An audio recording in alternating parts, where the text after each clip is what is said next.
નમસ્તે મિત્રો, આજે આપણે જે પુસ્તકનું વાંચન કરવા જઈ રહ્યા છીએ તેનું નામ છે શબ્દોનું સૌંદર્ય અને એના લેખક છે મુનિ મુક્તિ વલ્લભ વિજય. આ પુસ્તક એમ તો 116 પાનાનું જ છે, પણ એમાં લખાયેલી વાતો મોટા મોટા ગ્રંથોના સમાન છે. આ પુસ્તકનું શીર્ષક જ તેનું વર્ણન અને પરિચય આપે છે. શબ્દોનો પ્રયોગ આપણે ક્યાં અને કઈ રીતે કરવો અથવા કે ક્યાં ન કરવો એનું ખૂબ જ સુંદર રીતે આ પુસ્તકમાં અવલોકન કરવામાં આવેલ છે. શબ્દોના ઉપયોગમાં કેટલી તાકાત રહેલી છે તે તમે આ પુસ્તકને સાંભળશો તો આપોઆપ જ સમજી જશો. શબ્દોનું સૌંદર્ય. કોઈ ઉત્તુંગ ગિરિશૃંગની એક મોટી શિલા પર બેઠેલો પ્રવાસી સંધ્યા ટાણે નિખરતા મનોહર નૈસર્ગિક સૌંદર્યને દિલ ભરીને નિરખ્યા કરે છે. ચક્ષુ અને ચિત્ત બંને ચમત્કૃતિ અનુભવે છે. પાઉચમાંથી કેમેરા કાઢી આ દિલહર પ્રાકૃતિક શોભાની તસવીર ઝડપે છે. ખીલેલા અદ્ભુત સૌંદર્યને કાયમ માટે તસવીર દ્વારા સંગ્રહી રાખે છે. તેમ કોઈ વાંચયમ મહાશયના મુખમાંથી એવા હૃદયંગમ શબ્દો ઝરે છે કે કાન અને હૃદય તેના સૌંદર્યનું પાન કરીને તરબતર થઈ જાય છે. તે શબ્દોનું શ્રવણ સંપૂર્ણ અસ્તિત્વને અનેરા આહલાદનો ચેપ લગાડે છે. તે શબ્દો વગર આયાસે સ્મરણમાં રહે છે. સ્મૃતિની તસવીર બનાવીને સાંભળનારને તે શબ્દોને કાયમ માટે સાચવી રાખવાનું મન થાય છે. શબ્દને આવું સૌભાગ્ય ક્યારે મળે? શબ્દનું આવું સૌંદર્ય ક્યારે નિખરે? શબ્દને તે માટે કેવા આભૂષણ પહેરાવવા? પૂર્વધર મહર્ષિ શ્રી ધર્મદાસ ગણી મહારાજા શ્રી ઉપદેશમાલા ગ્રંથના એક શ્લોકમાં ભાષાના 8 ભૂષણોને ઓળખાવીને સુંદર શબ્દોના સ્વામી બનવાની સૌને સોનેરી શિખામણ આપે છે. આ નાનકડા શોકેસમાં તે 8 આભૂષણોને સરસ રીતે ગોઠવ્યા છે. પહેલાં જરાક જોઈ લો, ગમી જાય તો લઈ લો, તમારા શબ્દોને પહેરાવી લો, શોભી ઉઠશે તમારા શબ્દો. તેના લસલસતા સૌંદર્યથી આવર્જિત બનીને સ્મૃતિની દાબડીમાં સૌ કોઈ સાચવી રાખશે તે શબ્દો. શબ્દોના સૌંદર્ય વિશે મુનિ મુક્તિ વલ્લભ વિજયની કેવી વિચારધારા છે તે આપણે હમણાં સાંભળી. તો ચાલો હવે આ સુંદર પુસ્તકની સફરની શરૂઆત કરીએ. પ્રકરણ 1. 3 ઇંચની જીભ. ઈરાનમાં લુકમાન નામનો એક ગુલામ તત્વજ્ઞ થઈ ગયો. કોઈએ તેને પૂછ્યું, શરીરમાં અનેક અંગો અને અવયવો છે, તેમાં શ્રેષ્ઠ અંગ કયું? જીભ, કારણ કે મરદાને પણ બેઠા કરવાની તાકાત જીભમાં પડેલી છે. અને શરીરનું કનિષ્ઠ અંગ કયું? જીભ, કારણ કે જીવતા માણસને પણ ઊભા ચીરી નાખવાની તાકાત જીભમાં છે.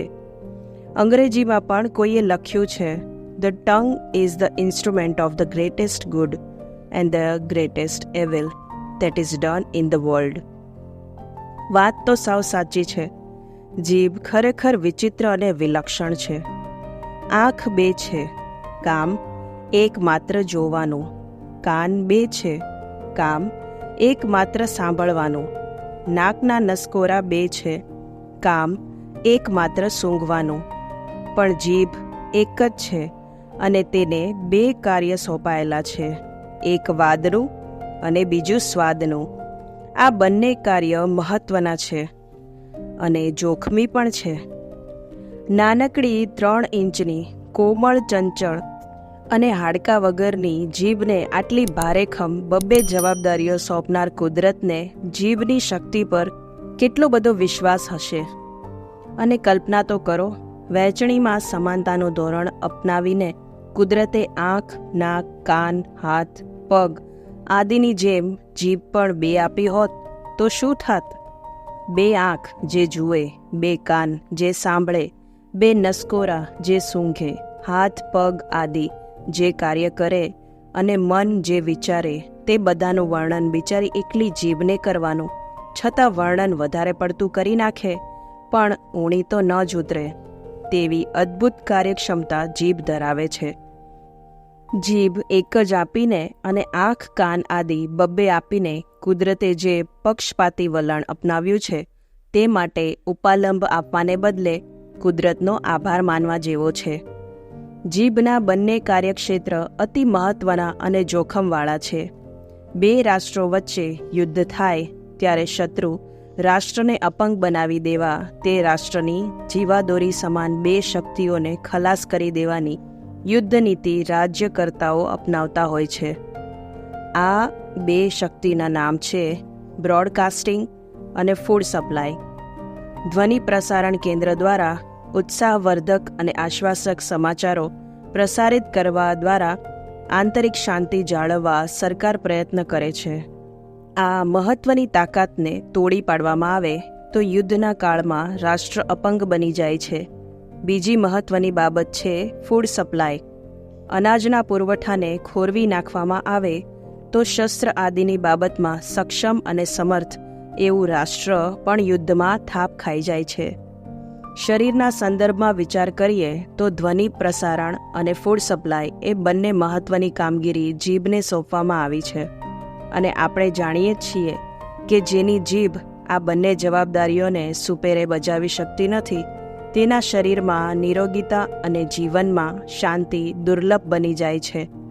ઘણા માણસો જીભ અને પેટ વચ્ચે કોઈ સમાધાનકારી ભૂમિકા સાધી શકતા નથી અને તેથી તે બંને પક્ષને સ્વીકૃત હોય તેવી અન્ન નીતિ ઘડવામાં નિષ્ફળ જતા હોય છે, જેના પરિણામે તેમનું શરીર રોગોની ધર્મશાળા બની જાય છે. તેમ જીભ અને મગજ વચ્ચે સારા સંબંધ નથી હોતા ત્યારે બોલવાની બાબતમાં જીભ ઘણા છબરડા વાળી દે છે. આમ તો જીભ અને મગજ વચ્ચે બહુ થોડા ઇંચનું અંતર છે, પણ બોલવાના છબરડાઓ પરથી તો ક્યારેક આ અંતર માઇલોનું હોય તેવું જણાતું હોય છે. ભગવદ્ ગીતામાં ઇન્દ્રિયોના જ્ઞાનેન્દ્રિય અને કર્મેન્દ્રિય એવા બે વિભાગ પાડવામાં આવ્યા છે.